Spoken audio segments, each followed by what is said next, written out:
अब A1 township Chevella और मोइनाबाद के दरमियान मेन रोड से 1.3 किलोमीटर आबादी से लगा हुआ तमाम डेवलपमेंट के साथ जहां आप अपना घर बना के रह सकते हैं, जो है बिल्कुल बिल्कुल बिल्कुल आबादी से लगा हुआ। 4 लाख में 100 गज का plot, drainage, electricity, footpath, BT road, college, bus stop जैसी तमाम सहूलियतें दस्तयाब हैं।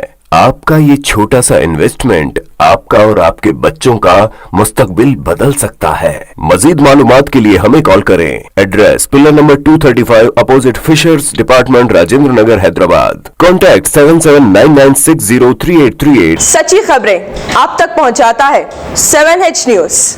हकीकत जानिए, 7H न्यूज़ देखिए, लाइक कीजिए, शेयर कीजिए और सब्सक्राइब करना ना भूलें। 7H न्यूज़, आपकी आवाज़।